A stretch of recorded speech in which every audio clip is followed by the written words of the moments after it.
Hello, listeners, and welcome to another episode of the Jacob Shapiro podcast. I am your editor, Jacob Smolian.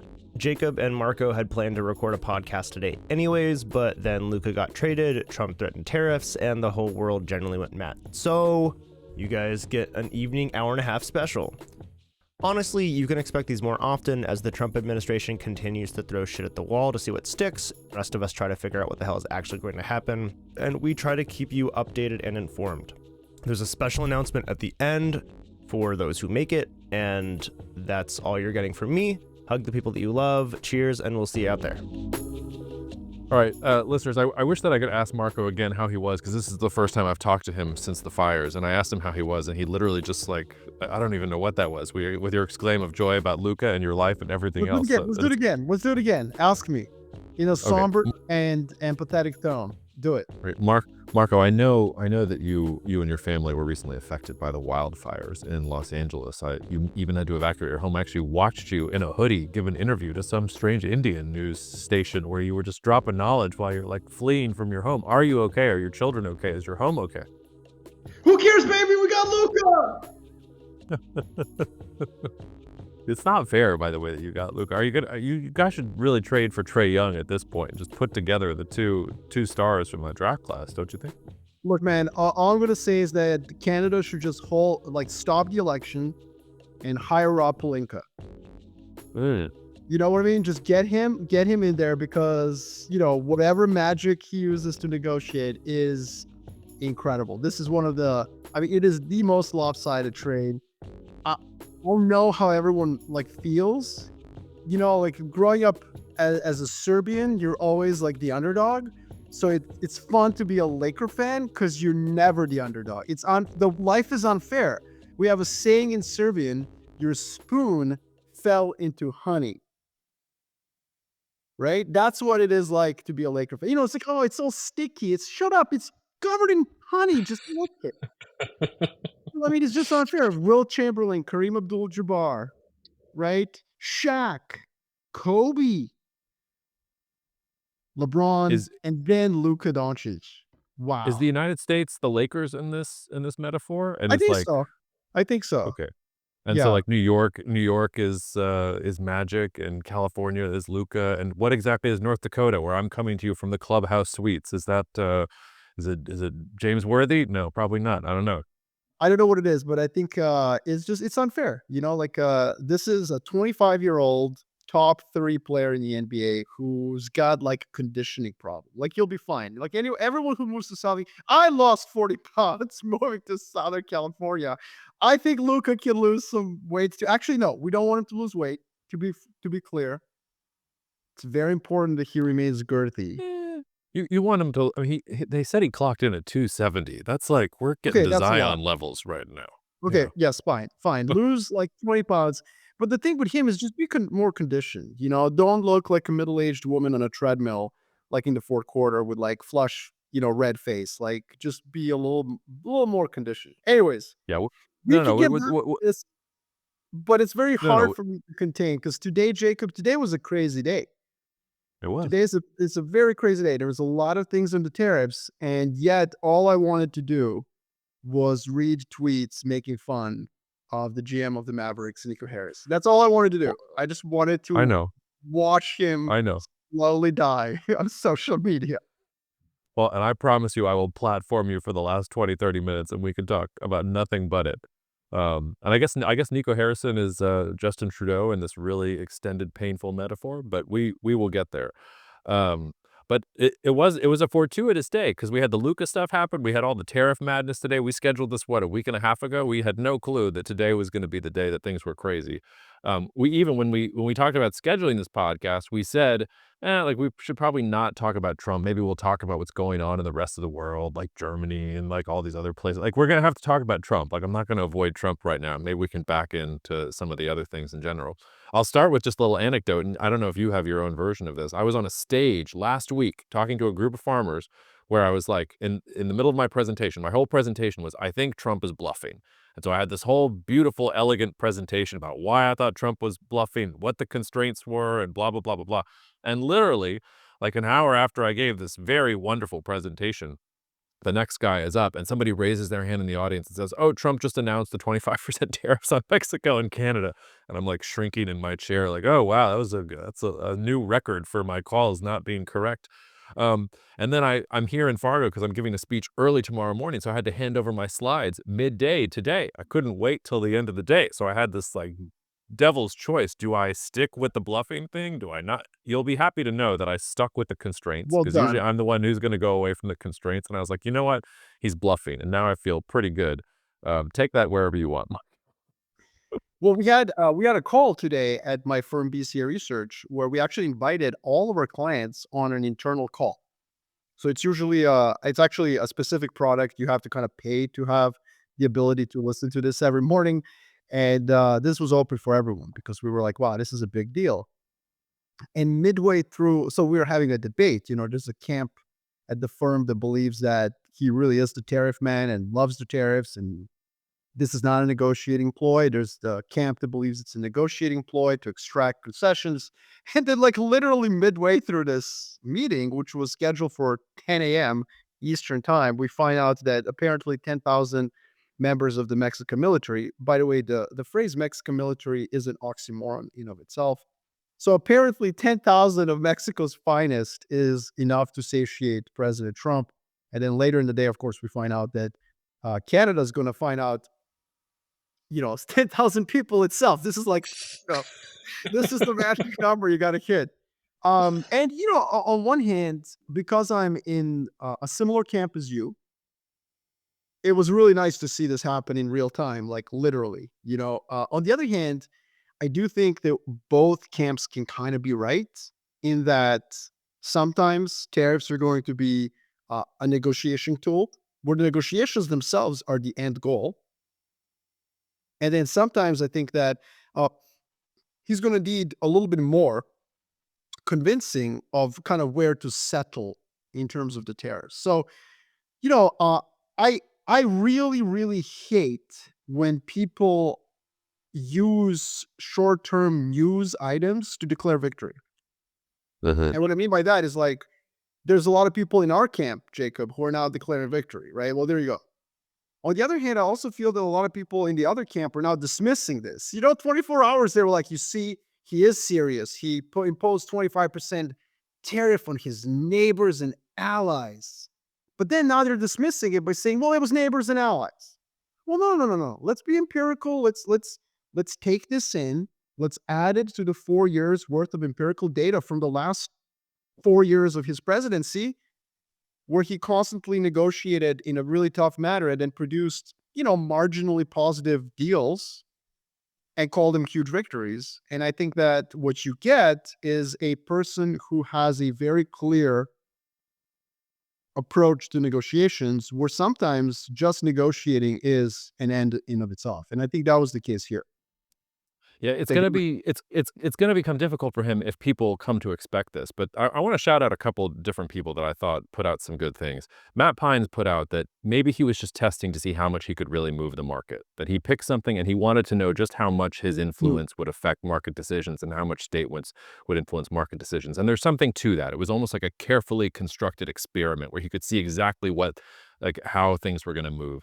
And Chase Taylor, who's been on this podcast a couple times before, he was the first one I saw that when the executive order came out, he said, this technically doesn't go into place until February 4th. The announcement came up around February 1st. So he pushed it back a couple of days and left open this daylight for pushing things back. The other funniest part I thought was something that you tweeted or X'd or whatever we're supposed to call it, about how, like, in the middle of the day, there was something about, like, the Trump administration was leaking, oh, the Canadians seem to have misread the executive order. They thought it was a trade it was really something else. And I wanted to be like, that's not a misreading. It was a trade. A misreading would be if the Chinese said they're going to deploy 10,000 people to the U.S.-Canada border and say, please take off the tariffs because we've deployed the People's Liberation Army on your border. But I mean, it was a trade war in the executive order. It's just like insanity all the way Well, I around. think, again, like, we can all, like, reinterpret this different ways. I will say one thing. I think a lot of people are saying, like, well, he didn't get anything in return. And I think this is where, or your point is, it will be much more difficult. So let's unpack that because that's important. Obviously, Mexico and Canada are just like kind of preview for what's coming in April, across the board tariffs, potentially again specific towards EU and China, and so on. What I would say is that a lot of my colleagues too, a lot of strategists, very smart people say, well, listen, if he gives in to Canada and Mexico on this kind of like nonsense, it's going to be more difficult later on. Why? I disagree with that. And here's why. Like the other countries are realizing, wait a minute, he really places a great emphasis on political theater and domestic politics. And in some ways, I want to defend that. You know, you've got like in this particular case, you get this fentanyl. So if you're in the Midwest and you've had someone in your family like affected by opioid crisis of fentanyl, you just spent the last 4 years watching the United States of America spend $5 trillion trying to cure the common cold virus so that an 89-year-old great grandmother doesn't die. No one has really done much to affect the fentanyl crisis. So, Trump is just rattling the cage. He's getting foreign governments to scramble over this issue. He has brought it up to like a huge level where it's an international crisis. And so, yeah, he didn't get much out of it. But that theater itself is valuable to him. And to be fair, again, I understand why. And so if you're Europe and China, I don't think you're looking at this and being like, man, we're going to be so tough on Trump. No, you're saying like, wait, hold on a second. Let's figure out a way to let him win. Like, let's kowtow to him. Let's tuck our tail between our legs and say, yes, President Trump, we understand that this is a big issue. And then give him the political victory that he does want domestically. Because I don't think it's easy for all of us nerds to get together on X or Twitter and like make fun of the concessions that he wins and say, well, that's nonsense. That's marginally beneficial to America. But I think that we're not seeing it through the perspective of his voters who are like, yeah, finally somebody made a big deal about this and got two, G20 economies to scramble to deal with American fentanyl crisis. Like I support that. And so that's what I would say. I don't think that's a preview for a much, much more difficult negotiation down the line. Yeah, I misspoke, or I was using too much shorthand. When I say it'll be more difficult for him, it will be more difficult sort of for the reason that you alluded to, which is if he becomes predictable. He can't use the same playbook for every single negotiation and expect to get results out of the thing. So he did the tariffs this time, then he came down. Like it seemed predictable to you and me, but like if he continues doing the exact same thing to Europe or the exact same thing to China, like he's going to have to shift up his repertoire, you know. But let me push that, right? Okay, so like, but Yeah. why? Like Europe and China are sitting there and saying like, okay, but like he's going to be really mean to us, and we just need to play it cool. We shouldn't overreact. And by the way, the Chinese figured this out in the last time around. They didn't really retaliate. They let the currency depreciate. So like let's just be cool. Let's just be respectful. Somber, and then let it play out. Like, why would it be more difficult? Because again, if what he wants from other countries is relatively easy to get, but the theater of the negotiations is a political win for him, then you should, as an adversary, as a rival, or as an ally trying to figure this out, you should simply let that process go through. Yeah, which means it's going to be difficult for Trump to achieve his aims because people are going to know his playbook sort of top to bottom. I think what Claudia Sheinbaum did, I mean, Mexico played him in a little bit of a sense because I don't know if you saw this. Did you see the chart of Mexican fentanyl seizures all of 2023? And then like the December Trump is elected, he gives the first threat over tariffs, and suddenly Mexico seizes a record amount of fentanyl on the border. And unlike Trudeau and the Canadian government, which was very fierce, like dollar for dollar retaliation, we're going to do it. We don't want to be here. Blah. Claudia the whole time was like, we just want to crack down on fentanyl and on these counterfeit goods, and we really just want to try to make things good. And we'll retaliate if we have to, but we're not even going to go into our retaliation because I think that we're going to make things okay. And then like things progress forward. When you say play him, I would say like accommodate him in a way. Like that's like you're saying it's going to be more difficult for President Trump to get what he wants. But if all he wants is the theater and the accommodation and the process of the rest of the world kind of kowtowing to American demands in some respectful way, it makes him look like he's in charge and also produces a marginally positive outcome for America. I don't think it's a bad thing that Canada's going to monitor its border more securely, or change the export of inputs into fentanyl manufacturing to the US, whatever the case is, in a way, then just let that happen. That's kind of what I'm getting. Now, obviously, we do need to discuss the other side of this, which is that I don't think with across the board tariffs, it will be about specific discrete policy issues. I'm just saying if you are assaulted by the United States of America, by the White House administration on a discrete policy issue, it does seem to be that there's a relatively easy way out. The question is on the cross-the-board tariffs, which supposedly will be, a big thing after April. That's what we're going to talk about. Like, what does that look like? How do you accommodate President Trump on that?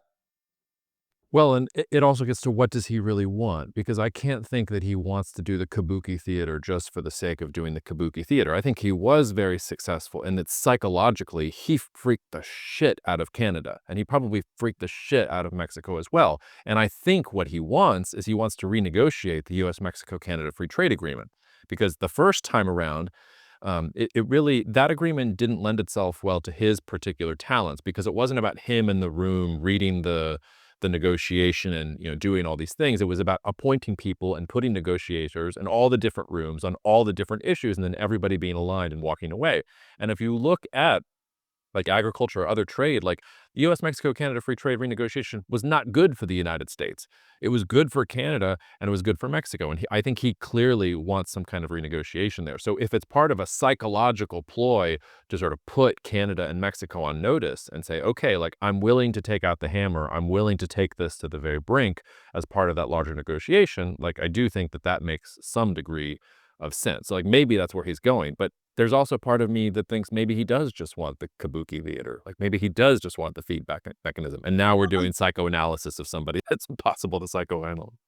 No, I think he does. I mean, and again, it's not us psychoanalyzing. I think if you look through the 4 years that he was in power, which I've done in great detail, in various reports, what I've extracted from those negotiations between 2017 and 2020 is just a pattern, which is that, he asks for the moon. And then what he ends up getting, he refers to as the greatest deal ever.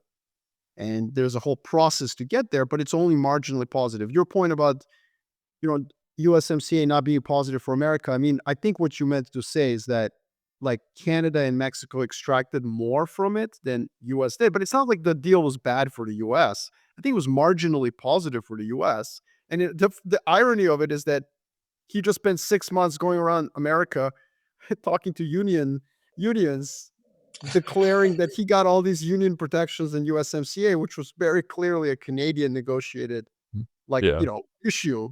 But so he's claiming that as his own, which is fine. Politicians do that all the time. I do think there is the theater that's important. And I think that many of our risks are overstated, but I do want to talk about tariffs as a tool of revenue. So here I do think that, so there's two ways to look at this. One is that I am in the negotiations camp. I think tariffs are a tool of negotiation and we just proved it. End of story, the end. That's a fact. Like hopefully, maybe Colombia could be dismissed as a 5-hour tiff, but this Canada-Mexico thing proves clearly that he does use them for negotiations. Okay, fine. But there is, the more bearish and skeptical, pessimistic view is that, okay, fine, we'll give you that, but he will also try to raise revenue through tariffs. And here, I would say it's not about his preferences or his behavior in the past. We do have to talk about like the real world, And I think that it's going to be very difficult for the United States of America to collect on a permanent basis revenues. And I have to take issue with the god of tech investing, Mark Andreessen. Obviously, I bow down to him in every way, but he is a neophyte when it comes to macro and doesn't know what he's talking about. So he tweeted, and Trump retweeted, that in the 19th century, American industrialization was financed through tariffs. In the 19th century, the United States government was also 2% of GDP. Like the entire spending, like you could have organized a bake sale to finance the U.S. government. So that's number one. Number two, in the 19th century, it was impossible to, supply chains were not malleable. So if you impose tariffs on France wasn't going to move their factories in the 19th century to the Congo or West Africa or either China. They weren't going to do that. They didn't have the capability. In the 21st century, you can do that. And also in the 21st century, there will be a pretty dramatic move away from the goods that you're tariffing. So the revenue that you collect from tariffs will be far insignificant relative to the cost of running the federal government relative to the 19th century. The revenue you get from tariffs will be dynamic and will go down as consumers move away from those goods. And finally, you may not even be able to target the countries in question because they will move. And that's what China's been doing. And you and I have been talking about that on that pod. China's enemy shoring. It's moved to Vietnam, Mexico. I mean, you've talked about to your clients. This is a very big thesis for both of us. So then the answer to that is like, well, fine, we'll just put tariffs across the board and punish everyone. No more enemy shoring. Well, okay, fine. The problem with that is that then you have a geopolitical cost. And here, Stephen Miron is someone I respect a lot. I read his piece, Restructuring of Global Trade. One of the things that a lot of Trump economists just take as an assumption, they take it as a truth. A lot of countries in the world owe us for their defense. You hear this a lot, Jacob. Like and therefore, when we put across the board tariff, they're just going to be like, oh, okay, gee, like Uncle Sam's asking for its money back, Let me say this, and I'm trying not to swear. Why? Nobody gives a damn about American security guarantees other than a collection of countries like you put on one hand. You think Indonesia cares? Who's threatening Indonesia? China? What are you talking about? Pirates are threatening Indonesia, for God's sake. Literally pirates. You think that Thailand is out there afraid of Chinese invasion? For what purpose? When? When has this cropped up? Vietnam has a history of kicking China's butt.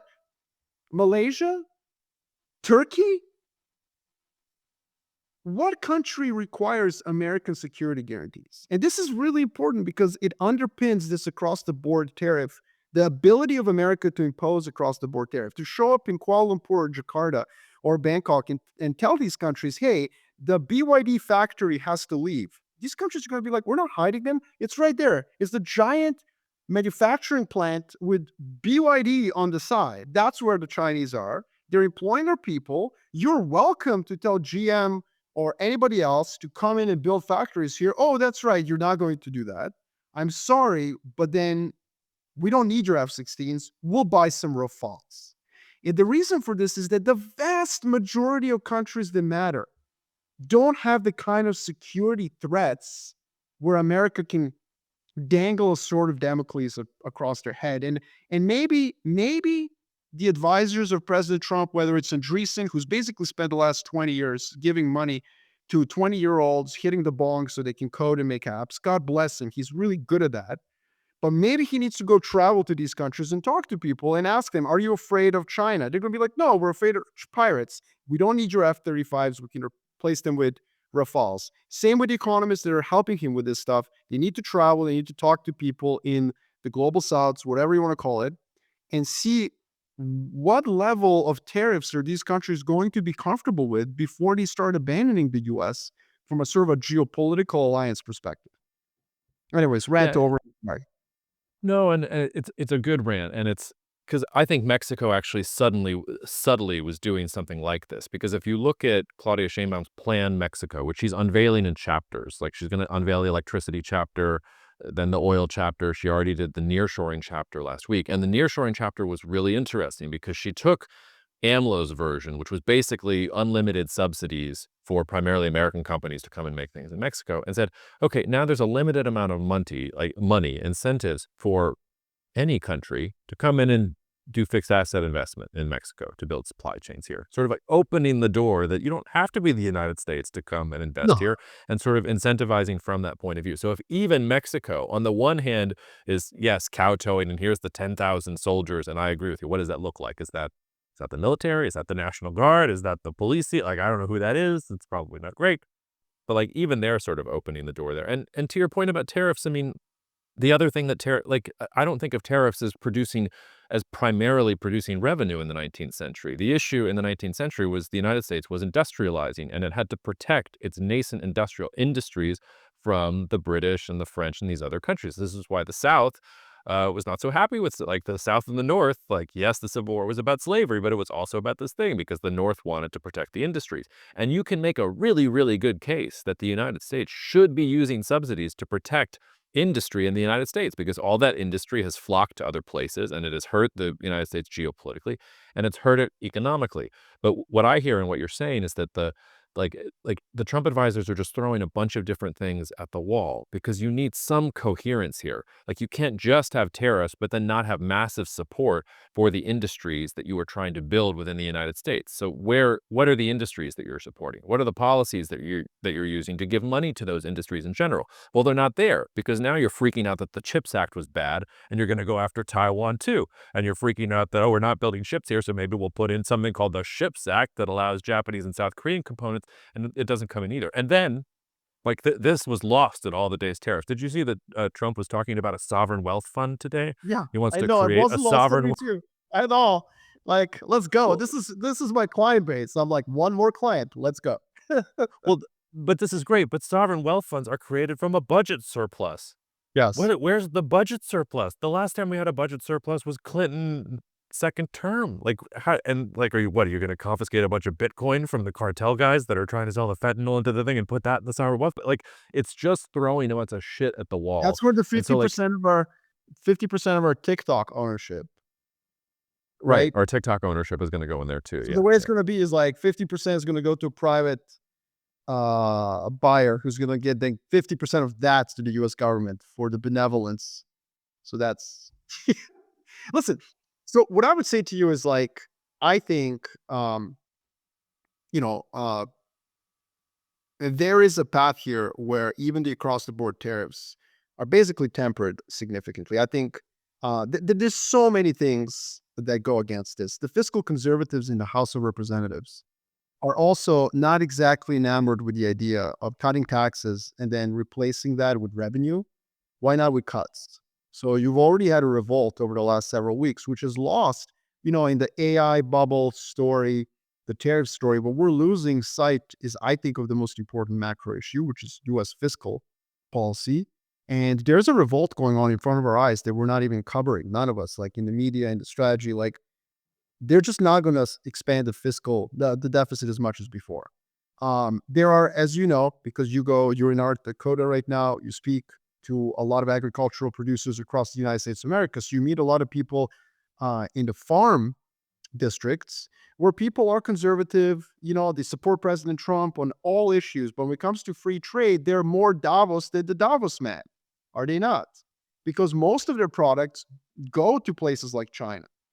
And so if you're a member of Congress from like Eastern Washington, you're going to be like, whoa, time out. And they don't have the seats to basically pass a reconciliation bill with tariffs in. So that's one. And the second issue is this point, like, it will lead to geopolitical blowback that eventually the math doesn't matter anymore. The Excel spreadsheets don't matter. What matters is, can you force Indonesia to have a 10% tariff? And Indonesia is going to say, like, I'm sorry, no. We're just like, are you kidding me?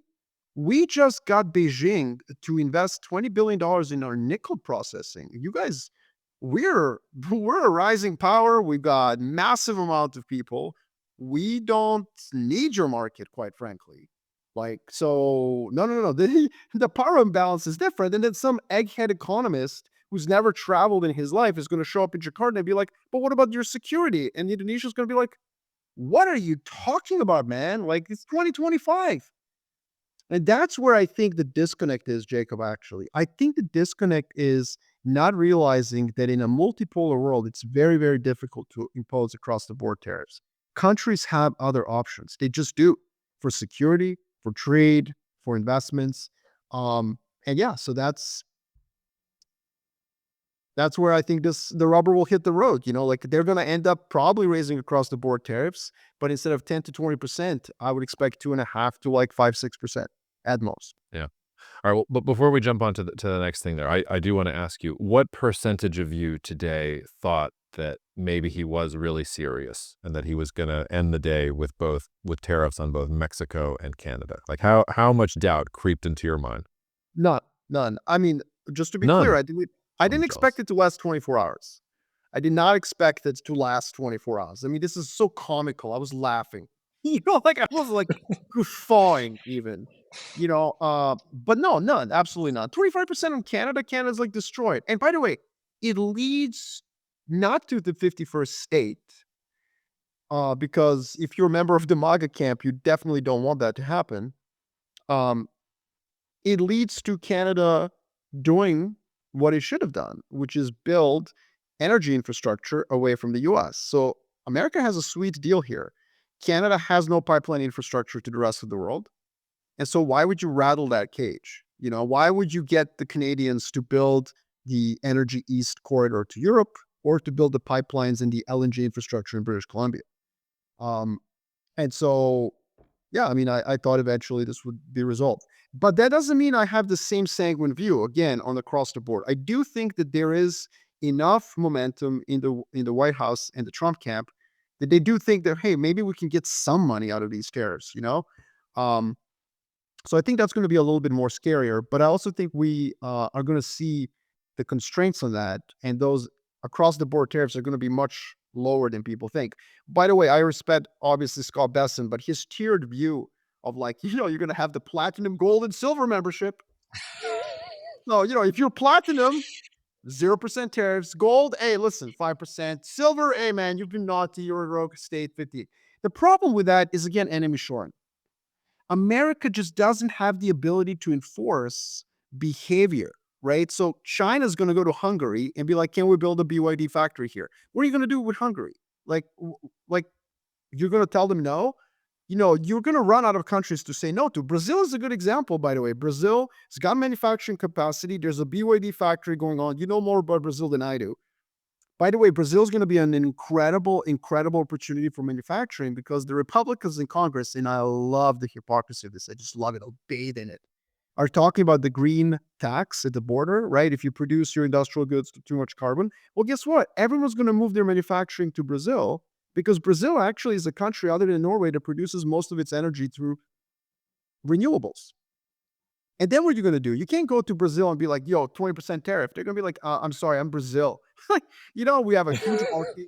We have a huge market. We definitely don't need your security guarantees. We're freaking Brazil. Who's going to invade us? That's like, what? No, we're not going to stand for this.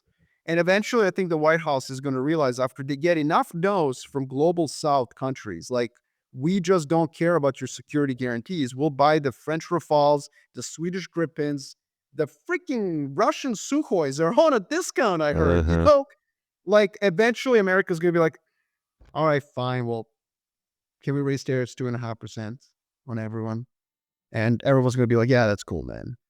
Right. Yeah, there's a couple different things in there. The first of which, and this is one of the lessons, you alluded to it with Canada and the pipelines, but the lessons from the first Trump administration, and not just the first Trump administration, Biden doubled down on this. The way that the United States treated Huawei and then went after the Chinese AI companies led directly to Huawei getting its own chips and China taking the lead on some of these AI things. So when you actually deploy the tariffs, you're actually creating the impetus for both friends and enemies to go and create the technologies that they're currently dependent on you for.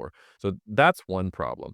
With the Brazil thing, I think you're right on. Although Brazil reminds me more of the United States than almost any country in the world. You can almost hear Bolsonaro waiting in the wings. I know the polls say that Lula's going to come back, but Congress is still center right. Brazil is still angry. Probably Bolsonaro is going to try to repeat it and come back in with Trump. And there is some ideological affinity there. Whereas if it's Lula, then it's but bricks 100%. But then, Jacob, you're right. But then all the more reason why Brasilia will be like, yo, whoa, what tariffs? No. Right? I mean, is Bolsonaro that actually goes to the question about, do you really think it's going to be across the board tariffs? Because I was listening to this Cornell professor give a talk at the conference I went to last week, and he did these great models of, who gets affected if it's U.S., Mexico, Canada tariffs, and if it's China, and if it's one out of the three, blah, blah, blah. And his conclusion was, the United States is going to win in the sense that it's going to be on a relative basis. The United States is not going to suffer as much as these others, but the United States is still going to suffer. And in his modeling, the countries that did the best were the countries that were not in the trade war. So the countries that can somehow avoid the tariff. So if you can do everything you possibly can to just say, okay, we don't want any of this. We're just going to sit here on the sidelines. We're not going to, please don't tariff us. We're not going to tariff you. Let's just continue with things as normal. Those are the countries that will do the best. Jacob, okay. Okay, so I hear you on that. And yeah, that's a simple way to say it. I mean, I don't know if you need a PhD or to be a Cornell professor to say that in a trade war, if you avoid the No. trade war, like, Spoken so- like a true recovery nugget. Just throwing shade at this guy. You don't even know this guy. no, He's no, very I nice. love him. I love him. He's spent a lot of time, stating the obvious with really complicated math I don't understand. But listen, Jacob, you already said it. That's what happened last time. And China never panicked. This is why China's amazing. China was like, oh, you're going to impose tariffs on us? Hold my beer. And then they went to Mexico, to Vietnam, to Malaysia. So what's happened, and you can look at this on the chart, beautiful chart. President Trump comes in, he imposes a trade war on China. American trade balance with China has narrowed. Well done, America. But American trade deficit has never been larger. So what's happened here? What's happened is enemy shoring.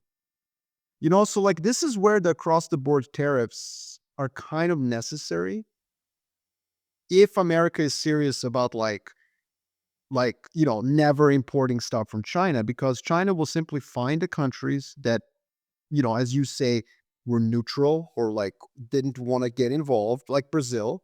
And then China's going to be like, hey, do you want us to employ 100,000 of your workers with really good wages building BYD cars so we can ship them to America? Like even Bolsonaro is going to be like, yeah, Yes. let's go. And so that's why this is very difficult. And this is why the multipolar distribution of power on the planet is so, so important. It's so important, I respect Stephen Miron. I respect a lot of these people who say like, hey, we need to do something. I get it, but you're not in a bipolar world. The vast majority of people on the planet don't think China's evil. They don't think China's a threat. They think China's a rival or a nuisance, or they'll steal our IP, but whatever. And similarly, it's not a unipolar world. So we're not in the 90s where you just show up. But by the way, if we were in the 90s and unipolar world, we wouldn't be trying to reverse globalization, correct? Because America would be running it. True. So the And the world, Lakers would be fielding a team with Luka Doncic and Vlade Divac at the same time. It would just be I like mean, blowing your mind. which would blow my mind. Yes. So that's where I think that this multipolar structure will come back. And I don't think that these neutral countries you're talking about, then there's no point in tariffs. Like, so what I would say if I was an advisor to President Trump, I would say like this: look. I don't think it's crazy that we raise our tariffs a little bit because they've been so low. But let's raise them to the maximum level acceptable to the median country on the planet, given their relationship with us.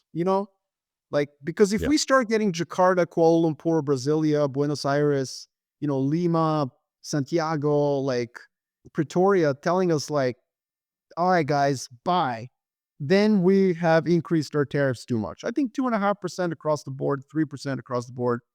No one's going to panic. America will raise some extra money. All will be good. And no one will countries will be like, okay, you know what? They deserve that little extra juice. Fine. But anything more than that significantly will bring into question the alliance structures that are much softer than many Americans believe. Yeah. Did you see Rubio's interview with Megyn Kelly?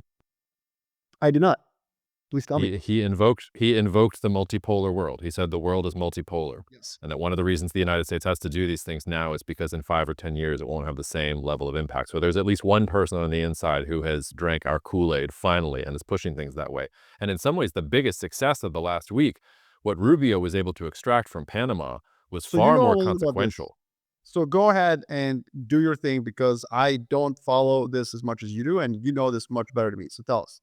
Oh, I Why don't know is about this? that, but like Trump threatened to take back the Panama Canal, which is not an idle threat. The United States military was around in Panama 79, 80. We owned the canal at one point, all these other things. So Rubio's first visit as Secretary of State was to Panama and then to tour some other Central American states, which I think is also really important. He's coming from a Latin American background, his own sort of ethnicity, all these other sorts of things. He's prioritizing that. He's putting his money where his mouth is. And upon leaving Panama, he got the Panamanians to commit to withdrawing from the Belt and Road Initiative. and to say that we're not going to, basically they didn't give the specifics, but it was like they were Not do it. charging U.S. naval ships to go through the canal. We're not going to charge U.S. military anymore to go through the canal. And I think also left unsaid there, and this goes back to what is the United States going to do if, say, a China or somebody else doesn't listen to them. Is it that much of a stretch to imagine the United States as, oh, China is running afoul of global trade norms, impose a 25% toll fee for them to cross the canal, or close the canal to all ships carrying Hungarian imports, in your metaphor, because, I mean, Yeah. Hungary probably doesn't care because Panama Canal, but you know what I mean? Like, No. using that as a little bit of a lever. That's a much more consequential concession than 10,000 Canadians patrolling the border, or 10,000 Mexicans controlling the border. And there it was. That wasn't a threat of tariff. That was a threat of no. We will take this back with the U.S. military. Like that. I sat up in my chair for that one. I think several members of the administration have become like aware of multipolarity, and I think one of the problems with the Joe Biden administration is that they were not willing to accept it. They were kind of No. like, what is it like? You're swinging at the windmills. Is that the saying? Tilting at windmills, but I think you're being too diplomatic. The Biden administration was the last sordid gasp of neoconservatism. We thought we had buried it, and then it was back for 4 years, and it was terrible the And entire it time. openly, Sorry, like go. Harris openly like campaigned with Cheney, which was like, which really, to Yeah, me was like, the funniest thing in the world. Like, what are you doing? Like, oh, okay. what is going on? But listen, here's what I would say. I think that there's another reason that America has this moment to lock in better relations. Now, multipolarity also means being aware that countries do have options. You cannot treat them the way you did in either a bipolar world where they depended on you. If you pulled your support, boom, communists showed up and killed everyone, right? In the courtyard of the barracks. Or in And a even if you didn't pull your support, communists would show up and you'd lose anyway. But sorry, go. exactly. Well, that's the Cold War. Everybody was like, okay, cool. Like, America, what do you want? You want me to say no to Soviet goods? Done. Okay. Other than, the biggest country in the world, India. But other than India, most countries had to play by the rules. Unipolar world was like very simple. If you don't do what America says, you're on a CNN from a camera on the tip of a tomahawk. Like, boom. Now, I think hopefully what Marco Rubio also understands, and I think they do, is like, okay, and that's why I don't think we're going to get 10 or 20% across the board tariffs, is countries do have other options. And not every country is, begging for that American security umbrella. South Korea is, Poland, Baltic states, Finland. I'm running out of countries, Jacob. Taiwan, Okay, Taiwan. Right. Well said. the Okay. biggest one. Not the biggest one, but you know what I mean. Right. The most Like consequential. the most like obvious, yeah. What I would say is, though, there is another reason that America needs to strike now. And I don't know if this is as coherent to President Trump or his administration, but we're living through a geo-macro moment where the American consumer is the only game in town. And so this is when the iron is hot. Like, the United States of America has a huge advantage right now because growth in the US is just crushing everyone else. My view is that this is a house of cards sitting on top of a fiscal gravy train that's ending. And actually, all these expectations of American R-star that have been bid up, like, productivity gains, it's all based on fiscal spending. We actually don't have much productivity growth in the US relative to the rest of the world, even though the charts show that we do. I think it's all just bullshit. It's just output per hour's work. You cannot convince me Americans are more productive. Why? AI? Does your Chat GPT app stop working when you've crossed the border? What are you talking about? So this is where I'm getting at. I have a relatively negative view of American dominance over the next 5 years. I think that I'm not negative on the US, but I think American assets are expensive as they have ever been. And I think US growth can come down a little bit. The rest of the world can show a pulse. And so the time to kind of use the US advantage is right now. Like, hey, do you want access to our market? Because emerging markets, China, they don't have any market. You need to pay certain things. Canada, you need to clean up your border. Like Mexico, you need to deal with fentanyl. Like, I don't know, Panama, you need to give us better terms. This is the moment to renegotiate all these relationships, not because Trump is mean, but because this current moment may not last forever. And eventually in 2040s, it might be the year of the Latin American countries. In 2050s, China might be back after they finally deleverage. Like who knows? But anyone who comes to you and says America's got 2 oceans and the best demographics and we're the smartest and we're the best forgets that American assets underperformed in many decades. Like US does not always outperform. And so I actually think in that way, what Trump is doing is smart. He's like, you got an advantage. You might last 2 years, 5 years, 6 months, whatever it is. Strike while the iron is hot and while the American consumer is the only game in town. By the way, just last decade, the only game in town was the Chinese credit growth. We were all watching the total social finance numbers coming out every month to know whether to buy Swedish equities or copper or Vancouver real estate or US bonds. Everything was leveraged to just Chinese credit growth. That was because why? American consumer was deleveraging. There was secular stagnation, low growth, jobless recovery, blah, blah, blah. And it looked like our star was plumbing lows. There was no inflation. We're in disinflationary world. Woe is me, right? Who needs access to the American market? Americans are not buying anything. They're dealing with all this debt. How quickly the world has changed, and it can change again. And so from that perspective, yeah, I think this is the time to renegotiate things while America still has this advantage. Yeah, it took 45 minutes for me to get to where I disagree with you on something, and I'm not even sure I disagree. I'm not sure I believe the fiscal gravy train has stopped. Part of me thinks the fiscal gravy train is just getting started. But before we leave the global south, and I ask the next question that I really want to lead into, I do want to ask you for just 2 minutes what your take was on the USAID stuff. Because you can make the argument very cogently based on what you just said. That's the product of a bipolar world. It's a byproduct of the Cold War and developing these relationships and with literally the third world, which it was back then. Is that really the thing that we need to be spending money right now on? Blah, blah, blah. And then there's also the way that it's happening with Musk and this non-appointed, non-elected person going in and seizing, whatever he was seizing at Treasury. And now there's, the congressmen or the senators are outside banging on the doors of USAID, like a whole host of wow, is there something wrong with the institutions or with the health of the democracy, blah, blah, blah. Do you have a take on either one of those?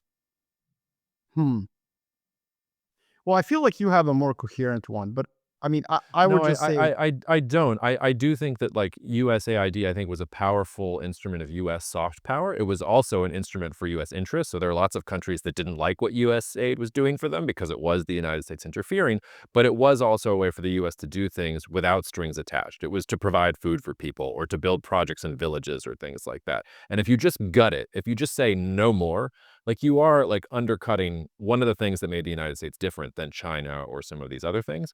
And I have this, as for the Treasury, I haven't spent that much time looking at it, but I was hoping you would bathe me in indifference and say, that's not that big of a deal, because it does seem to me that there is something about the strength of the institutions in the United States weakening in the face of this Musk-led assault against USAID. Like if it was Trump or Rubio, it was like I would have no problem with it whatsoever, but the way that it's going down tells me that something inside the U.S. is not quite kosher. yeah, I think that, well, look, look, USAID, yes, like supporting food programs or village education, somewhere in the third world, makes a lot of sense. But there was also an ideological component to some of the programs. Like you needed to abide by a certain set of like principles and progressive liberal views. And I think that that's where it did run afoul of reality. And so there was that great, I forgot who initially, Larry Summers or Druckenmiller, somebody said, I think he was a Wall Street legend who said, when, when America goes abroad, we give lessons. When China goes abroad, they build like railroads. And there's obviously a lot problematic with that statement too. But I think that that's where something like USAID could have been criticized, that it is a vestige of a bipolar world or a unipolar world, and that actually the US should engage and compete with China in terms of FDI outflows. But yeah, I mean, the Treasury thing is bizarre. I'm not sure what that was about. We'll see to what extent that's going to be a problem. I don't really know how to answer that question. I'm just going to be like, yeah, you're right. We should probably pin Yeah. it and see like where it goes, because it's like No, concerning. you gave me your answer by not having the smooth bath of indifference for me on it. Okay, we've been talking about the global south, and in some ways, I think we've been skirting around the biggest country in the room that is going to say no. And I think this should be our last big topic before we talk Luka and basketball. And we've talked about some of the things I know better about. I've gotten a lot of flack today for talking up Germany as the front line here. So talk to me about Europe and Germany, because it feels to me like elections are coming in Germany, and it's not going to be Merkel, and it's not going to be Scholz, and it's going to be a German leader who's actually going to have a mandate, who's going to have a reason to start thinking about German like self-reliance. It's all these other things. Like it seems to me that like the big clash, like this was all just the preamble. Like the real clash is going to be when Trump says, okay, 25% tariffs on the European Union, and there's a new German chancellor who says, okay, like what are they going to do? They're going to call Beijing. We had a guest on earlier this week, Yatsik, who was like, yeah, we're just going to make a grand deal with China and the United States is going to be screwed. Are they going to call India and try and make a deal? Are they going to kowtow? Like tell me what you're thinking about Europe and specifically You, Germany. so I think there's an ideological issue. I do think ideology does matter. It can smooth or it can cause sand in the gears of a relationship. And I think with Justin Trudeau, clearly there's been sand in the gears with President Trump and Prime Minister Trudeau. With Europe in 2017, you remember that famous photo where he's sitting back Yeah. at a G7 in Sicily and they're all kind of leaning forward. There were no friends in 2017 there. Today you got Macron, who's kind of like a progressive liberal populist. It's very smooth, very charming. Invited Trump to Notre Dame. What a coup. Then you've got Georgia Maloney, who's like a Madonna of the MAGA movement. She was sent on a mission by her European. They were like, Georgia, like, can you go talk to your boy, man? Come on, go to Florida, see what you can do for us. You've got a different Europe.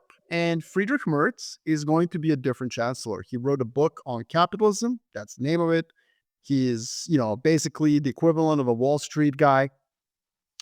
He's, like he has experience in the private sector, in investment banking. He's going to show up, and I think that he's going to be able to talk to President Trump, and so will Meloni, and so will many other people in Europe.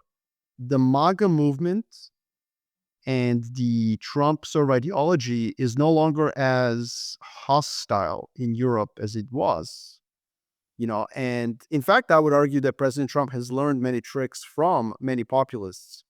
Georgia Maloney, for example, is a good example, but also in the Netherlands, in Denmark, many anti-establishment populists on the right-wing side have basically wrapped themselves in a very aggressive and vociferous anti-immigrant actions and rhetoric to hide away just how orthodox they are and everything else, or how like kind of centrist they are. Like Georgia Maloney, if OECD gave the award for the best like leader, hewing closely to the Washington consensus, she would have won. She's like me, like whatever. Like she's not that populist. It's just the immigration issue. And this is actually something that I think is the Trump administration is also doing. I mean, they're very, very focused on immigration, but it allows them then to not necessarily deliver as anti-establishment of outcomes on other things. It'd be quite establishment. So that's I think where the relationship between Europe and the US is not going to be that fraught with problems. The other issue is Ukraine. Someone's going to pay for this, and it's going to clearly be 90-10 Europe. And that's it. Like Friedrich Merz has already said effectively that they're going to take defense spending out of the debt brake, which, by the way, is about 2% of GDP of Germany. So they're going to have fiscal room to increase fiscal spending by 2% of GDP. That's massive for German standards. He's going to basically create this. And by the way, this is one of those only Nixon can go to China, right? Only a fiscal conservative who looks like Gargamel from the Smurfs. He moved Germany towards fiscal spending, right? And so that's where I think, that's where we're headed, Jacob. Like, how you're saying Marco Rubio acknowledged multipolarity. Trump administration is aware this is the moment to iron is hot. Let's use the advantage of what we have. So what did you get from Europe? Pay for everything, like everything. War in Ukraine, pay for the whole thing. And Europeans, I think it's unfair. The American criticism, they haven't done anything. Whoa, They've paid for a lot. Yes, America has sent most of the military technology, but Europe is paying for this conflict as much as America, but it's going to now go from like 50-50 to 90-10. I think that's where we're headed. And I think Europeans are going to be like, okay, that's a sweet deal. Like, yeah, okay, cool. So you don't think there's going to be a broader trade war conflict, though, between the United States and Europe? Yeah. Because it sure felt like that was the direction it was going in today. Well, it's like, okay, so if Mexico and Canada resolved everything in 24 hours, which no, I did not expect, I think that this is the conclusion. What I'm telling you is the conclusion of Europe will be like, we got it. We'll you know what? You know what, Donald? We got the check, man. Don't worry about it. We'll pick it up. It's our restaurant. It's in Europe. When the war is in Canada, you can pick up the check. So that's where I think, yes, you will have a trade conflict. He will impose tariffs like he just did in Canada, Mexico, or threaten or whatever. And then there's going to be a big brouhaha about what is it about? Is it about the trade imbalance? Is it about financing tax cuts? And eventually it's going to be like, no, guys, you got to pay for your own defense. And Europeans are going to be like, okay, you know what? Chapeau. That's fair. And you think that's all that he's going to ask for? Because, I think they're ready to pay for their own defense now. And I think that there are Polish and German and Czech companies lining up to go rebuild Ukraine and to get those sweet, sweet euros to Yes. do it. That's good for them. No problem with that. No, it is. It is. That's why everybody's kind of like, everyone's, I think, relieved in Europe that Trump is going to get the ceasefire that's politically incorrect for them to negotiate. By the way, he's going to fall on the sword of being the mean American who pushes Ukraine to acknowledge that it's lost some territories. Come on, man. They've lost it for 3 years. Everybody's known this. There's no way they can reconquer anything. So, to your point, is that going to be enough? Look, maybe tariffs on the European cars are going to go up. Maybe there'll be some other things that have to happen with Europe to help rebalance the trade.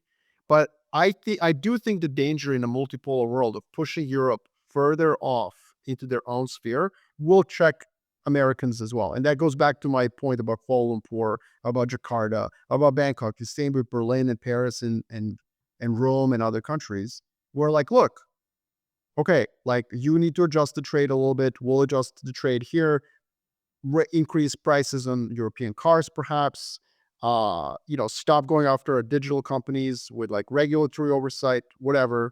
And then finally pick up the tab for Ukraine from now on until forever. Those are, I think, going to be conditions. And I think Europe will accept those conditions. Yeah, in some ways, I was less believing, and technically the Mexico-Canada tariffs never happened because they never actually came into effect because he got to delay them. And I didn't think they were going to happen. And I didn't think they were going to happen because, what would that do to inflation, not just for Mexico and Canada, but for the United States? Those supply chains are so interconnected. The United States and Mexico and Canada are so interdependent on one another. The level of U.S. interdependence on Europe is not the same. The United States can push things around a little bit and get a little bit more serious with Europe than it could meaningfully with Mexico and Canada. That's where it's sort of the allies and friend things is a little bit different. But maybe I'm overhyping it. I also, you think that he's going to force them into a ceasefire with Russia and Ukraine? You think he's got the power to do that? I absolutely believe he can bully Zelensky into that. But you think Putin's going to come around to that? I mean, okay, so let's handle the first point. Just to be clear, again, Mexico-Canada resolution in 24 hours is, even for me, who's on a pretty extreme spectrum of being sanguine about that was unexpected. No, I did not expect it to end today. But with Europe, yeah, you can have a 3 to 6 month trade war. For sure. I absolutely. And then we will settle somewhere, whether it's slightly higher tariffs on European goods so that, he can satisfy some level of revenue, but not in a way that it's the end of humanity. And then Europe will have to make some concessions on some policy issues where, yes, they pick up the tab for, conflict in Ukraine, but also their defense, they increase their defense spending. The truth is that President Trump, ironically, in a way, and I don't know if this is some sort of a coincidence or there's something happening in the world. He's like a personification, an embodiment of what many countries already agree with. So Canadians have soured on immigration. They do care about border security. They do. They've seen asylum seekers across the border from US into Canada as an example. It's a huge problem. People are dying, freezing to death in Quebec. So Canadians are ready to change their orientation towards immigration and border security. So when President Trump shows up and says, like, you're not defending the border, Canadians are like, okay, cool. Yeah, like, we don't disagree. Let's fix this. Europeans are ready to spend more on defense, So he's banging the table, like, spend more money. They're like, okay, cool. Yeah, I mean, it's not bad for our industry, actually. We'll just buy some of this stuff. Like, not a bad idea. Cool. So I don't think that there's that much. Again, it's not like 2016 or 17. In politics, Europe has moved to the right, like socially, culturally, on immigration policy. It's not about who's in charge, left or right wing governments. I just mean on many of these issues, Europeans have come to kind of be like, okay, yeah, we're not that far apart. So I'm not saying it's going to be resolved in 24 hours. No way. But I do think that there is a pathway to a resolution. Okay. Yeah. And your boy Putin, who's still in office? Yeah. So, like, I don't know. I mean, what do you think? What does he want more? Like, what is Putin at this point, after not having mobilized since September 2022? Let me say that again. Clearly, there's some unobserved variable that is making it difficult for President Putin to mobilize and throw in the full weight of Russian demographic advantage into this conflict. So what does he want? Like, what is his ultimate, like, where do his preferences and constraints settle? What's left for him out of Ukraine? I don't feel high confidence in this take, but here's the best take that I have. I think that Putin thinks he's winning.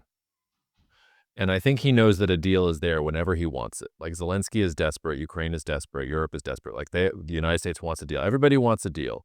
And so what is the harm, if you're Putin, for just grinding it out and, sending the North Koreans to the front lines and sending the trash of your society to the front lines and just seeing if you can break through the Ukrainian lines or defenses, or just seeing if you can wait until Zelensky finally collapses in on the weight of his sort of political history and his his increasing lack of support. And then, like, if things get really bad, just make the deal. And the deal is really just a frozen conflict so you can rearm and then try at it again. But that's going to be a loss for him, because I think Europe is then going to militarize Western Ukraine like Israel. And then it's going to be like you completely failed in everything. So there's also if I accept any kind of deal, like, okay, I get what you have described as the West Virginia of Europe and the Donbass, but I'm basically turning Western Ukraine into a fortress. It doesn't matter if they're in NATO or not. I'm never going to be able to, like, go after them again, because Europe and the United States will arm them to the teeth. So why not just push? Like, this type of grinding conflict where my numbers are over time going to, like, assert themselves, like, that's the best that I can do. That's my best guess, but like I said, not a high confidence interval. Look, I think we're sometimes overly binary in trying to gauge the preferences of policymakers. I think that very few politicians or policymakers or historical figures go into anything with a very clear set of, like, goals. I mean, maybe some did. Like, for example, Adolf Hitler clearly had a set of goals, and he stuck with them. And then when he didn't accomplish them, he was very harsh on himself. But I think, I mean, Is that what your graduate degree at UGO taught you? that was my dissertation. Suicide as the ultimate arbiter of self-reflection. Marko's careful reading of Mein Kampf produced this steaming hot take. But look, I think when I see a lot of people who don't like both Putin and Trump just assume that when they say, like, I don't believe Ukraine is a country, or, like, I want to raise revenues through tariffs, it's like that must happen. No, every politician, just because you don't like them and you think that they're crazy, fine. But, like, every politician goes through iteration of their goals. And there is clearly evidence in the case of President Putin that when faced with material constraints, he goes the other way. He didn't, like, he withdrew from Chernihiv and Sumy and Kiev. He has focused his attacks on specific areas. I can explain why he has let Ukrainians go into Kursk, because he really wants the remaining half of Donetsk, which will complete the conquest of Donbass, which is why he sold this conflict to his people in the first place. And I do think he's very cognizant and reticent to throw the full weight of Russia behind the conflict, because clearly the public doesn't support that. The public supports the conflict. They believe that they're winning. But if you actually look at pro-Kremlin polling in Russia, and you see, like, they ask people, would you support the war if there was more mobilization? They consistently say no. So there's limits to it. And so what I think is going to happen is I think he's hoping he gets another couple of months, maybe 6, because he does look like he's going to grind out that remaining Donetsk area. And then he's accomplished in controlling the territory of all the places he has officially annexed. And then he will, like you and I have been talking about this for a while. I think he eventually calls up his buddy George W. Bush, gets the banner, mission accomplished, flies down in that, and that's like, so now the big question, and so the hawks in the West are like, yeah, but he'll rearm and come back. It's like, yeah, cool. Like, I mean, God bless him. That's his prerogative. Why are you freaking out about that? You rearm too then. What is this? Like, you want the teacher to come and tell him not to rearm? Sorry, it doesn't work like that. That's the first issue. The second issue that I think is kind of hilarious is when I go to Washington, D.C., and I talked, especially to the people in the Biden administration. So on the liberal side, there was this view, there's this very callous, like, you can take what I'm saying and be like, wow, that guy's kind of pro-Russian. He's like way too balanced. You're not supposed to be balanced. Ukraine is the good guys. But then you go to Washington, D.C., and you talk to people who have crafted American policy towards Ukraine over the past 3 years, and they say extremely callous things. Things like, this is the best thing that's ever happened to the West and America. We're bleeding Russia. And you're like, whoa, time out. You do realize you're also bleeding Ukraine. And guess who has literally less blood? It's Ukraine, obviously. Like, we can quantify it. And it's an extremely, like, myopic, callous, like, oh, let's just let Putin, like, crash on the rock of Ukraine. And it's like, I mean, that's going to destroy the country. I mean, this conflict has already killed so many people. Ukraine's not a viable country with a war going on, in a third of it. And you can clearly see in 2024 the struggles that Zelensky has had to pass the mobilization bill. I keep referring to this. In February of 2022, my neighbors in Santa Monica were ready to go volunteer. Yeah. Because in February of 2022, this was an existential war for the future of a sovereign country of Ukraine. In February of 2025, Ukraine kind of did win. They are independent. They're sovereign. And so people in Ukraine themselves don't want to be mobilized anymore. And that's a very dangerous sign. That means this conflict has to end. It has to be frozen. And then your outcome is correct. Now, does Putin take that as a loss because Western Ukraine is a armed camp? It depends what the situation with NATO membership is. And I think that if he can sell to his population that he got the territories he's basically annexed, which obviously no one will agree. Well, everyone will agree to disagree on that. That will be the basis for the ceasefire. But I do think he will want some sort of a NATO or a security arrangement. Like, I think that one of the biggest mistakes that Joe Biden and his administration made is that they treated Russians as sort of like, basically, completely incoherent fools banging on about a new security arrangement in Europe. And obviously, like, Russians did not negotiate from a place of goodwill. I mean, understood, obviously. Like, I respect that. But, Putin has been talking about this since 2004.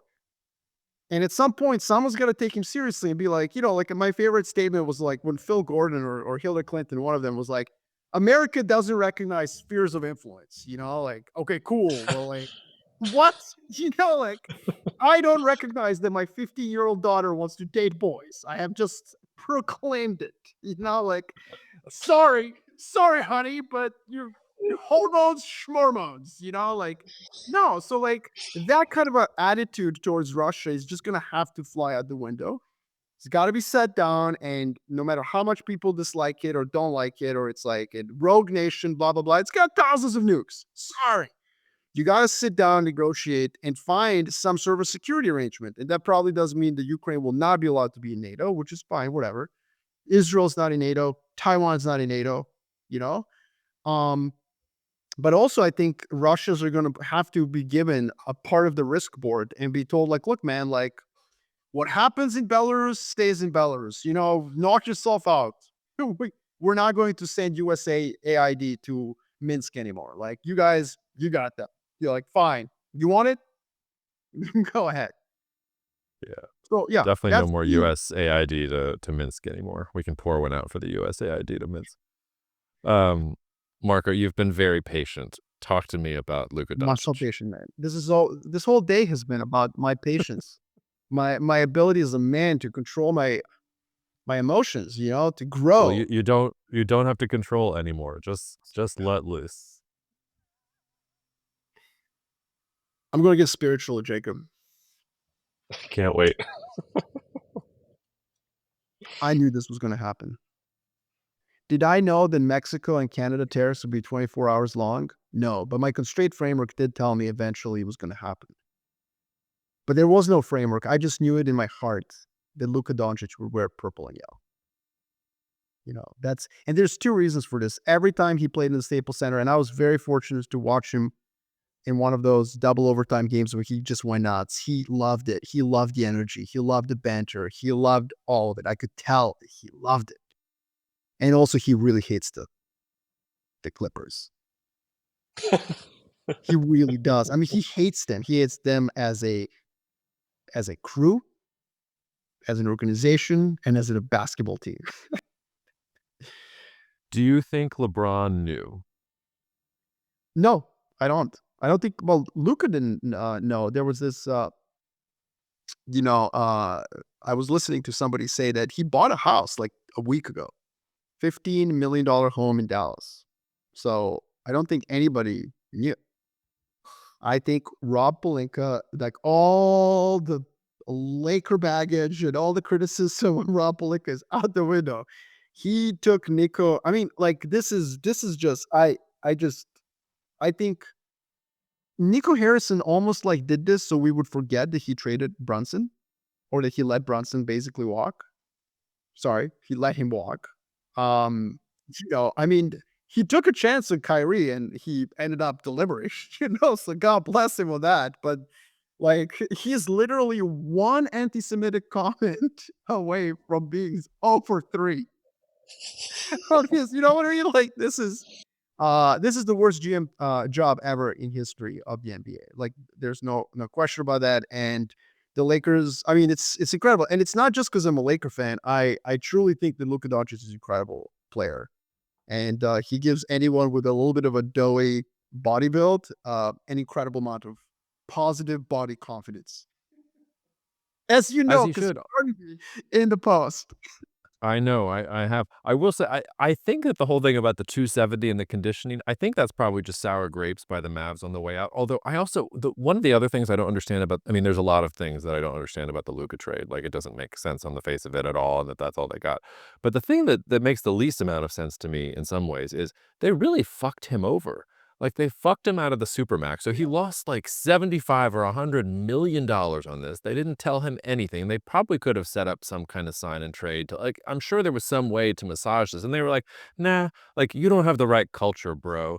Like, we want the Anthony Davis culture. That's the real culture that we want. So we're going to ship you out, but we're not going to name names. We just don't like the culture. So we're going to see you later. Like, not only then did you just say goodbye to Luka, like, say goodbye. Like, is anybody going to want to go there again?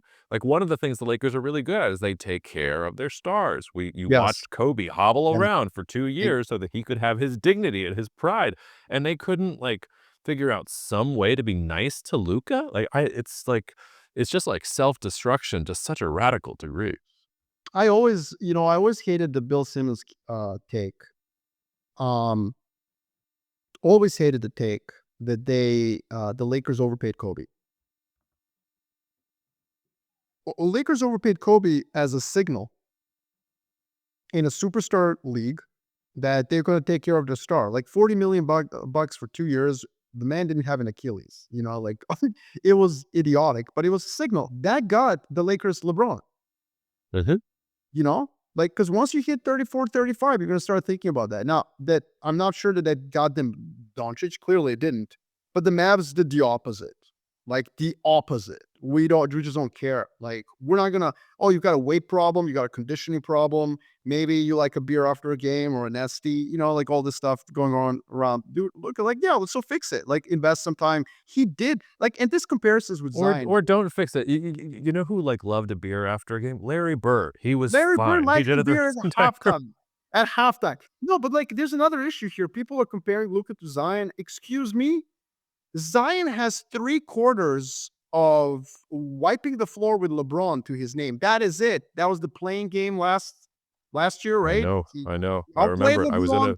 I was in a hotel room in Canada watching it, and all my dreams were coming true. And I was texting my season ticket guy at the Pelicans, "Get me in for next year. I'm ready." And then boom, And that they're was one worthless. game. That's all he's done in his whole career. Luka's taking the team to Western Conference Finals as like a teenager. Like, so the comparisons are ridiculous. But I think what's the play here? And I think there's this like kind of internet conspiracy, which I immediately thought of the same thing. Like, the Mavs are controlled by the Adelson family that is basically in gambling and casinos. Luka was effectively a problem in that the success of the basketball team made it difficult to potentially move the team to Vegas or rebuild another empire like around. Like, I don't think that they care. I do think that dollars and cents matter more. This is about Excel spreadsheets. And the fact that there was a really successful basketball team that went to the finals is like just annoying. And I think that definitely played into this. Obviously, I mean, like it's completely idiotic move.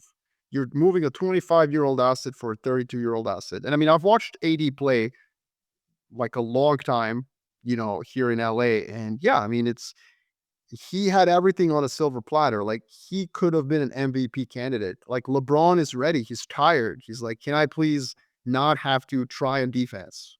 Can I please take every other day, like mentally off, like still show up and be like, I never take games off, but really I'm somewhere else humming a tune while playing defense because I'm not. Like I watch this. I would rather have LeBron take rest than play because his defense is like, what was it? He reminds me of me when I play pickup, just pushing my 20-year-old teammates, like, go get him. But like, thanks, Dad. Thanks for the push. So my point about this is, I think that AD like didn't want to be an alpha and didn't want to be the MVP and didn't want to, like, he had everything at his disposal. For the Mavs to trade for him, it's clearly something else. It's a non-basketball, I think, decision, and it's a really insidious one. Like, if I'm a Mavs fan, like, oh my God. This is like the Colts, Well, moving in the and to your night. point, if they're talking about moving to Vegas or something like that, like poisoning your fan base that way, that's a real good way to do it. I mean, it's if like, you want to come piss on, them Jacob, off. you and I sit here. We're huge, huge sports fans across different sports, I believe. Can we, other than the Colts backing up, right? Moving, like the famous moment when the Baltimore Colts packed up and moved, like in the middle of the night, the famous example, like I can't think, I've got goosebumps just thinking about this. Like, when has something like this happened? 25-year-old in his prime, one of the greatest basketball players in early, like this many years in the career. Like, this is up there. This is top 5 in history of the game. And you're just like, he's Well, BMI. Speaking as somebody who broke up with his childhood team, the Atlanta Hawks, for trading Luka Doncic, I can tell you that if I was a Mavs fan, I would no longer be a Mavs fan. Like, I literally embraced the Pelicans on the day that the Hawks traded Luka Doncic before he had done anything in the league, because I was that sure that he was going to be great. Who do you think is going to be better for the rest of the year? Do you think the Lakers have a chance to make some noise in the playoffs, or do you think the Mavs are going to have one good year and then it's all going to blow up? Like full strength Luka, full strength LeBron, full strength everyone. I just think it doesn't matter. Luka's like the doughy demigod, man. Like, it's just they would obviously be better. Like, Okay. like, but All right. but given the injuries and everything, yes, obviously I can see the Dallas Mavericks maybe being better. The other thing is, like, I was talking to someone today and they were like, well, Luka and LeBron can't be playing together, right? Like, I mean, they're like the the same person, like same position, same ball dominance. And I said, like, you know what? I don't really care. And here's why. I will have LeBron James make $150 million next year and a half. Just can you please teach Luka how to eat, work Yeah. out, be a pro? Because clearly, Luka's been a pro since he was 14 years old.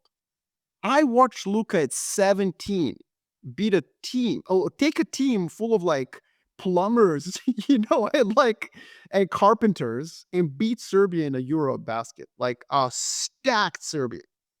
And he was unstoppable at 17. Like Goran Dragic, with his like, sandy hair, was like his best other player.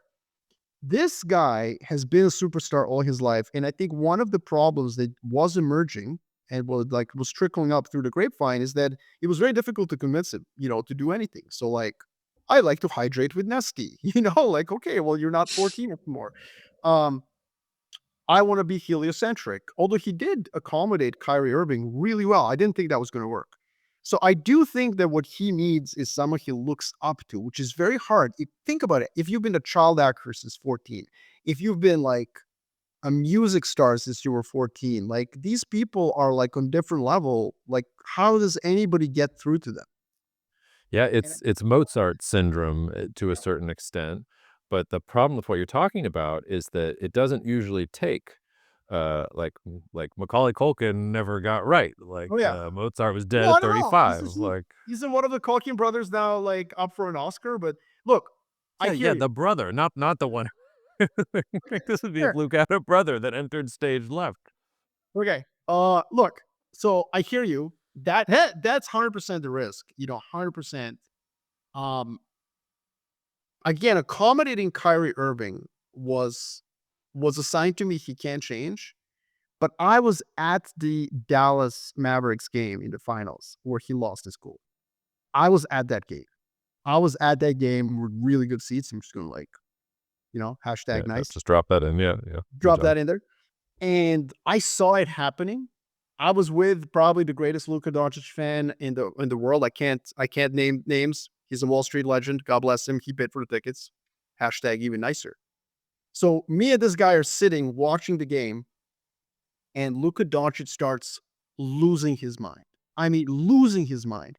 And when that charge happened and they called it, 99 out of 100 times they keep him in the game. It's like, what is it, game 3, game 4? Like, you're keeping the greatest young player in the game. And I could see the refs just go like, man, fuck you. And every Dallas Mavericks fan, including the greatest Luka Doncic fans standing next to me, was like, yeah, I mean, honestly, he kind of deserved it. So the loss of cool in that game was next level, like mental health issue. Like, you cannot do that. But then again, Kobe Bryant pounded for three quarters. Didn't take a shot. LeBron James disappeared. You and I were there. We were there together working. I remember. In 2000 and what was it, 11? Where the Dallas Mavericks beat him like a drum, and he just he choked. JJ Barea, the curse of JJ Barea. Right? So like to say like, hey, Luka Doncic had a mental health moment at 24 years old on the greatest stage, most pressure. Of course he did. Like.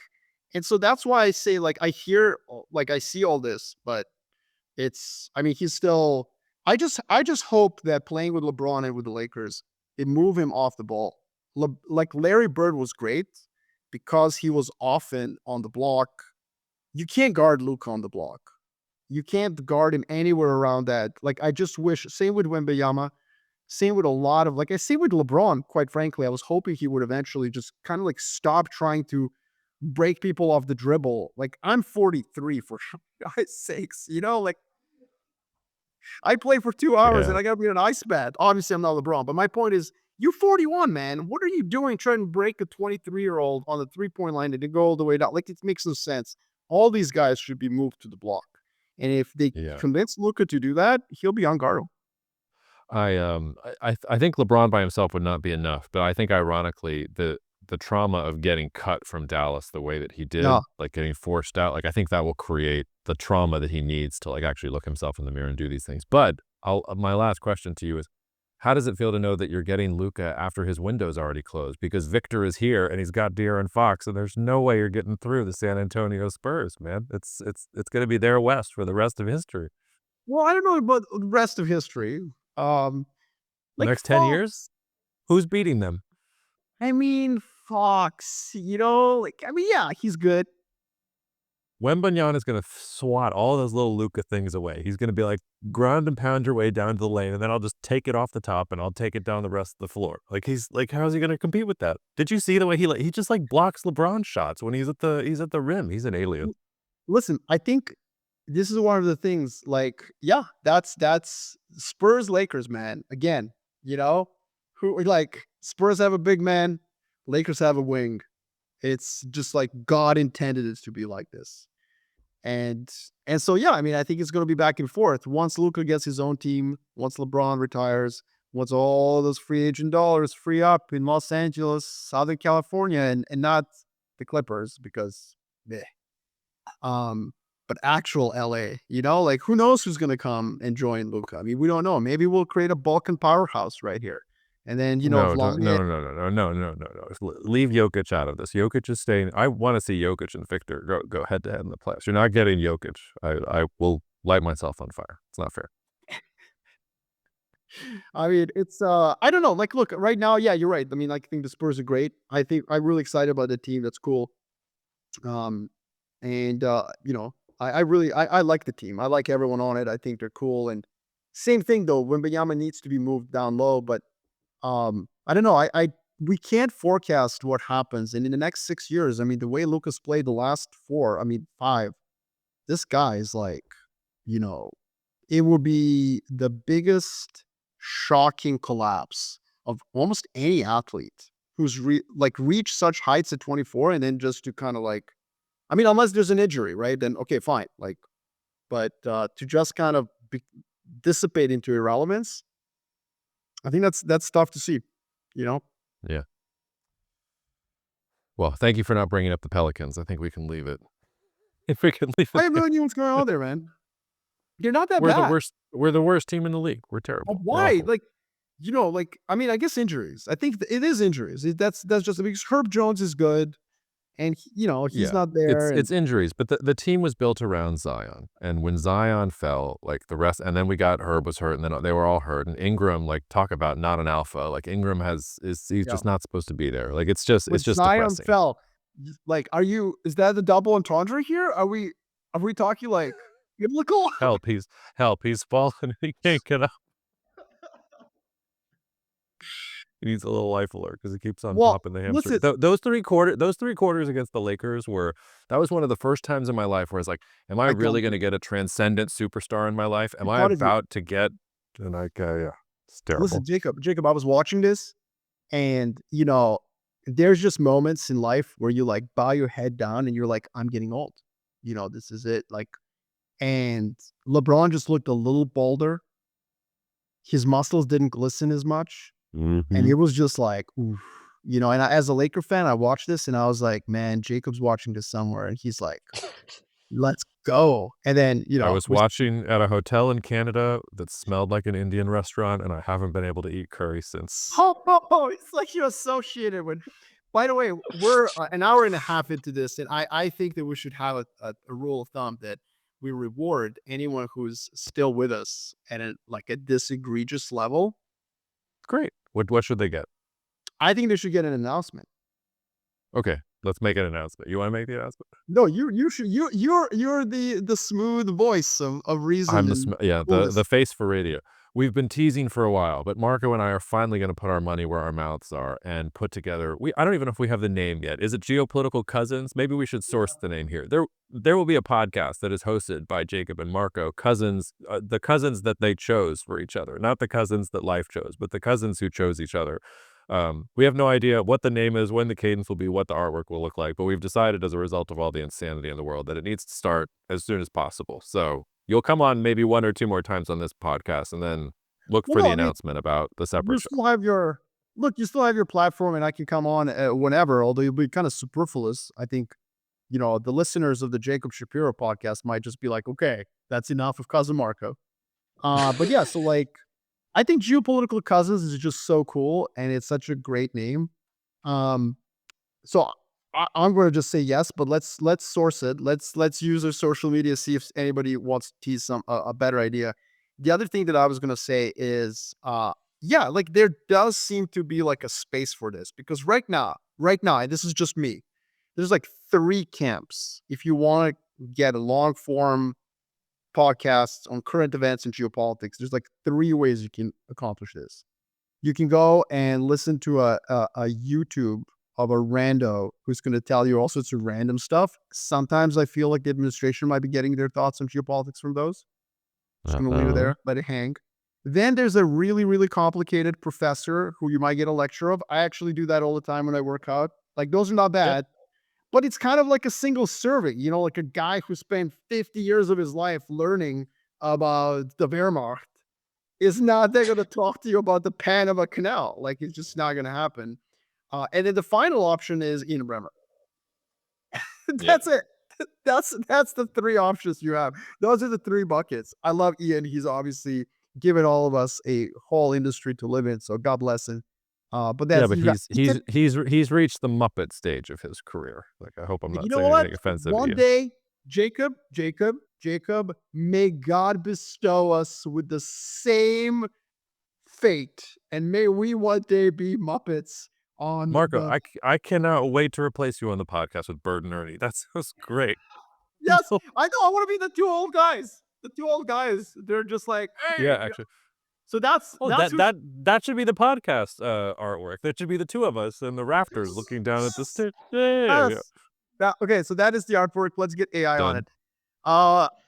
Yeah, so like I think you're totally right. I think there's a space for this kind of a banter.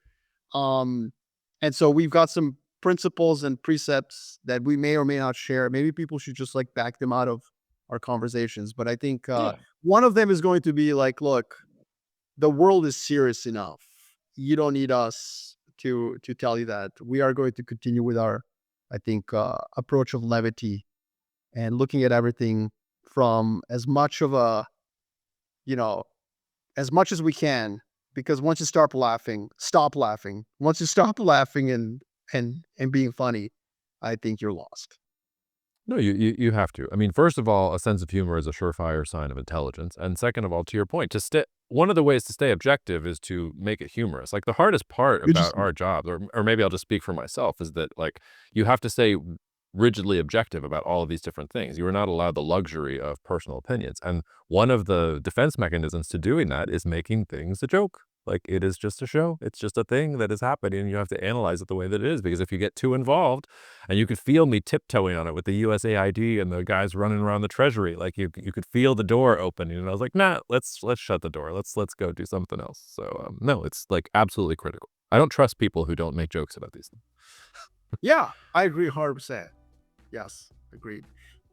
All right, man. Well, okay, so that's it. That's it. It is so announced. I we'll see how many people stuck around and blow us up on social media after this, rejoicing that in future, hour and a half long episodes are their bounty. So, all right, man. Thank you.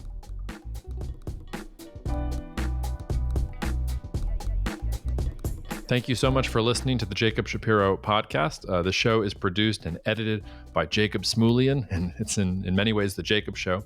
If you enjoyed today's episode, please don't forget to subscribe, rate, or leave a review. It takes just a couple seconds of your time, but it really helps us. Also share with a friend.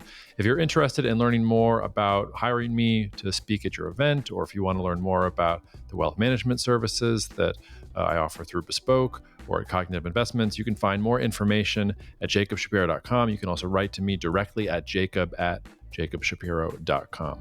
I'm also on X for now with the handle Jacob Shap. That's Jacob SHAP, no dats, dashes, or anything else, but I'm not hard to find. See you out there.